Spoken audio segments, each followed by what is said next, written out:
रीतियां क्या थी? पहले रीतियां वो थी कि बहुएं कभी ससुर के सामने नहीं जाती थी। पहले की रीतियां वो थी कि जहाँ बाहर से आए हुए लोग बैठे हो वहाँ बहुएं बिटियां नहीं जाती थी। तो द्रौपदी ने कहा कि हमारे कुल खानदान की तो मर्यादा ही नहीं है, ये रीति नहीं है कि हम वहाँ जाएं जहाँ ससुर हो, जहाँ जो है बाहर से आए हुए लोग बैठे हो, तो हम कैसे जा सकते हैं? तो द्रौपदी बोली मैं नहीं जाऊंगा। और तुम्हें तो खुद सोचना चाहिए ना। दुशासन ने कहा मैं तुम्हें लेने आया हूँ, मेरे साथ चलो, और नहीं चलियो तो फिर हम जबरदस्ती ले चले। द्रौपदी को बड़ा कष्ट हुआ। द्रौपदी समझ गई आज मेरी इज्जत नहीं बचेगी। अच्छा पहले क्या होता था कि पहले वास्तव में मर्यादाएं थी, रीतियां अच्छी थी। बहुएं ससुर के सामने नहीं जाती करती थी। और पहले की बहुएं ससुर तक तो डराती करती थी। तुम्हें क्या बताऊं, पहले की बहुएं 10-10 किलो आटा की रोटी बनाती करती थी, पूरे घर बार बार उनको खवाती करती, तो प्लस सबकी सेवा करती थी। और आजकल तो समझ में ही नहीं आता कि को ससुर है को बहू है। आजकल देखो लड़का नहीं बोल पे अपने बाप पे,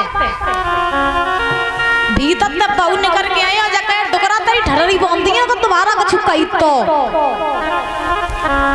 2 महीना नहीं हो तो घर में बहू आते तो डुकरा डुकरिया सबसे पहले न्यारे कर दे जाए। या तो डुकरा डुकरिया मड़ैया में पहुंच जावे और नहीं तो डुकरा डुकरिया वृद्धाश्रम में पहुंच जावे। अब पहले डुकरा मत जाते कर, लेकिन बहुएं कब डुकरन तक उफ तक नहीं करती थी।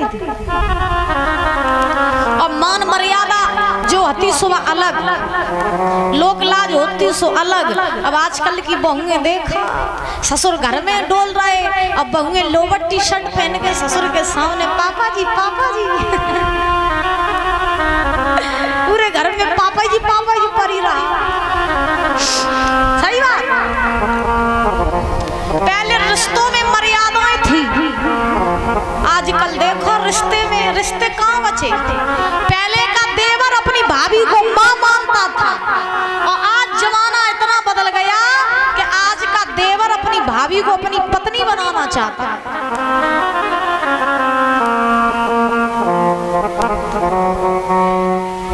अब रिश्ते बचे कहाँ? सासें दवानन संगे भाग जाते हैं, समधी समदिन को ले भाग जात, तो बताओ रिश्ते बचे कहाँ? बोलो राधे राधे। पत्नी जो होती है वो पति को काट पीट के भाग जात। कहूँ पति को गड़ासी चलाए दे पत्नी की टिटुआ पे। कहाँ रहे मर्यादा? कहूँ नहीं रहे। तो कहने का अभिप्राय, कहने का मतलब जो चीज पहले थी वो चीज आज नहीं है। पहले की बहुएं घूंघट मारती करती। अच्छा एक बात बताएं आपको, अपने हिंदू धर्म में घूंघट करो जात करे बड़े बूढ़े तो घूंघट काय के लिए करो जात? कोई मुंह ना देख पाए जाए के लिए करो जात है, कोई मुंह ना देख पाए। आपको पता है ये घूंघट की प्रथा कहाँ से आई? पता है? कोई बता दे घूंघट की प्रथा कहाँ से आई? कोई बता दे। नहीं पता?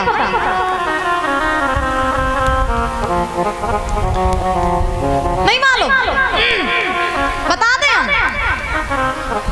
अच्छा तुमने कबाऊ दादा, जैसे आप तो बड़े बूढ़े हैं, हम तो खैर आपके बच्चे हैं, आपको हमसे ज्यादा ज्ञान है, आपको हमसे ज्यादा अनुभव है, शायद आपने हमसे ज्यादा पढ़ा भी होगा। आपने कभी ये पढ़ा, कभी ये सुना कि सीता जी ने दशरथ जी के सामने कब घूंघट करो? कभी पढ़ा? सीता जी ने कभी दशरथ जी के सामने घूंघट करो? तुमने पहले वो ब्लैक एंड व्हाइट आती करती थी टीवी, तो उन टीवी में माँ रामायण आती करे तो पहले सब लोग इकट्ठे होकर देखते करे। तो तुमने जितनी टीवी देखी हुई रामायण देखी हुई वीडियो वगैरह, तो बिन में तुमने कब देखी कि सीता जी दशरथ जी के सामने घूंघट करके गई और ससुर जी ले खाना खाए ले देखा? जबकि वो देवी थी, उन्होंने घूंघट नहीं किया।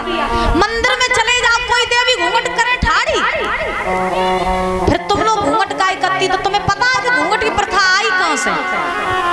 नहीं पता ना? तो ये घूंघट की प्रथा मुसलमानों से आई है। ईमानदारी की बताए रहे, न मानो तो चाहे किसी विद्वान से पूछ लेना।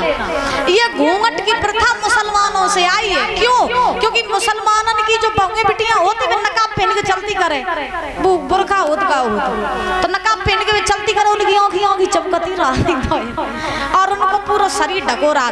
तो पहले के बड़े बूढ़े जो होते थे उनकी ऐसी मान्यता थी कि बहु बिटिया जितनी पर्दा में रही है उतनी से सुरक्षित रही है। तासो जा बड़े बूढ़े ने प्रथा चलाई दी थी घूंघट की, ना घूंघट की प्रथा जो मुसलमानों से आई है। ठीक, हमारे सनातन धर्म में और दादा हमारे हिंदू धर्म में जब घूंघट की प्रथा कम है ही नहीं ना आती। चाहे कोई वेद पढ़ लियो, चाहे कोई पुराण पढ़ लियो, चाहे कोई ग्रंथ उठाए के देख लियो, घूंघट की प्रथा कम तो नहीं है। हाँ तो जाई कहते मुसलमान अंते समझी। और एक बात बताएं आपको हम इसी के साथ साथ, तो घूंघट करो बात तुम्हारी इच्छा है, न करो तो इच्छा, लेकिन स्त्री की सुंदरता, स्त्री की मर्यादा, स्त्री की लाज और शर्म घूंघट से नहीं बल्कि उसकी बाणी से और उसके चरित्र से होती है। याद रखना, नारी की सुंदरता चाहे बहू हो चाहे बिटिया हो, पर्दा में नीकी नहीं लगत बहु बिटिया तुम्हें नीकी लगत जब को चरित्र बढ़िया, गुण बढ़िया, संस्कार अच्छे, नियत बढ़िया। हमने ऐसे ऐसी बहुओं को देखो क्या करे एक एक हाथ लंबो घूंघट लेकिन नैन मटक्का करती हैं। कहवे में तो बुरी लगी सुनवे, ऐसी ऐसी बहुओं को हमने देखो। तो कहने का अभिप्राय ये है कि मर्यादा अगर लाज तुम्हारी आंखों में है, शर्म अगर तुम्हारी आंखों में है, मर्यादा अगर तुम्हारी बाणी में है, बड़े बूढ़ों का तुम सम्मान करना जानती हो, तो तुम्हें घूंघट की कोई जरूरत नहीं है।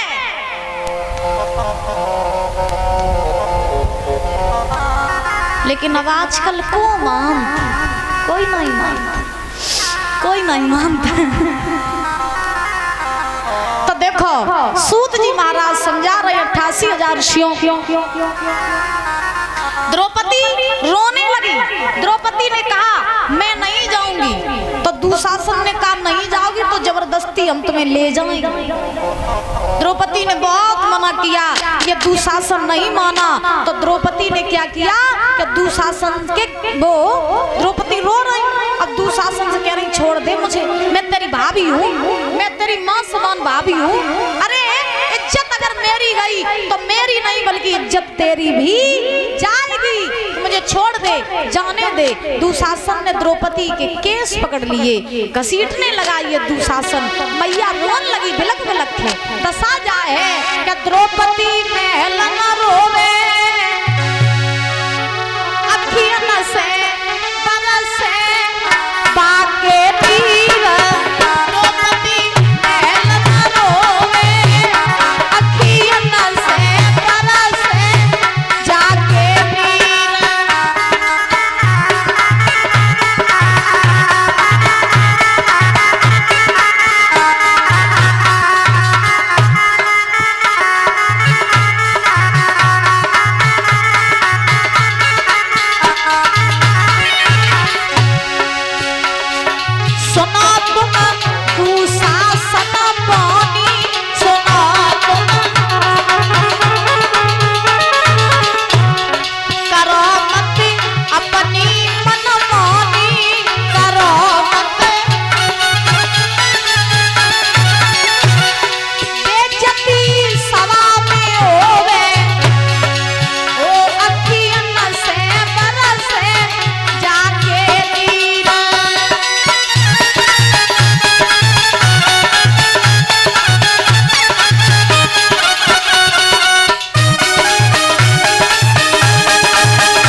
के घसीट करके ले जाने लगा। द्रौपदी रोने लगी। अब द्रौपदी जाके रूप को देखवे के लाए देवता तरसते, द्रौपदी को रूप नहीं देख पाते। इतना सुंदर द्रौपदी को रूप है, तो इतना सुंदर। जब द्रौपदी कहाँ की रहने वाली थी? पंजाब की। द्रौपदी जो है जब पंजाब की रहने वाली थी, पंचाल नरेश की बेटी थी द्रौपदी। पंजाबी तो वैसे पंजाब में तुम जाओ तो वहाँ के लोग तुम्हें बहुत सुंदर मिले, बहुएं बेटियां आदमी सब बहुत बहुत सुंदर मिली तुम्हें। और द्रौपदी पंजाब की रहने वाली थी, बड़ी सुंदर थी और इतनी सुंदर थी कि मगर रूप को देवता उतर सकते कि कैसे द्रौपदी ने दिखाई दे जाए। और आज दशा है कि दुशासन द्रौपदी के बार पकड़ के और महाराज हस्तिनापुर की गलियन में खींच रहा। मैया का श्रृंगार बिगड़ गया, चूड़ियां टूट गईं, वस्त्र फट गए। घसीटता हुआ ये दुष्ट ले जा रहा है द्रौपदी को। आधी दूर जैसे द्रौपदी पहुंची, गांधारी मिली। गांधारी मिली तो द्रौपदी ने गांधारी को देखो तो ऐसे लगो मानो महाराज डूबते हुए को किनारा मिल गया हो। डूबते हुए को किनारा मिल गया हो। द्रौपदी ने जैसे ही गांधारी को देखो आवाज लगाई, मैया जा अपने लला को रोक ले, जो मैं खींचत भाव ले जाए रहो। और आज मैया अगर हम सभा बीच में पहुंची है तो मेरी इज्जत नहीं बची है। मैया तू अपने लला को रोक ले। रोए के द्रौपदी बोली क्या ओ गांधारी मेरी सास और ललायप ने को मैया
द्रौपदी की मदद नहीं करी। गांधारी निकली।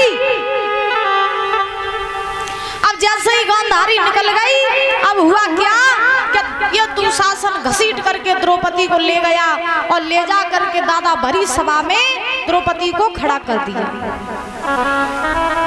जैसे ही इस दुशासन ने द्रौपदी को भरी सभा में ले जा करके खड़ा किया तो द्रौपदी आज देख रही है सभा में सब लोग बैठे हैं। महाराज पितामह भीष्म बैठे, गुरु द्रोणाचार्य बैठे, कर्म जैसे महाराज कर्ण जैसे धनुर्धारी बैठे हैं और बड़े बड़े राजा महाराजा जो है उस सभा में विराजमान है। पांडव भी बैठे हैं, सब बड़े बड़े वीर योद्धा बहादुर बैठे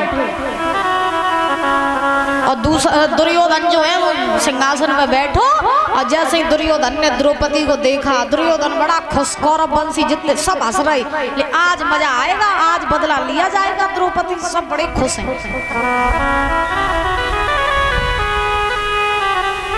द्रौपदी गई तो सबसे पहले तो द्रौपदी पांडवन के डेगा पहुंची।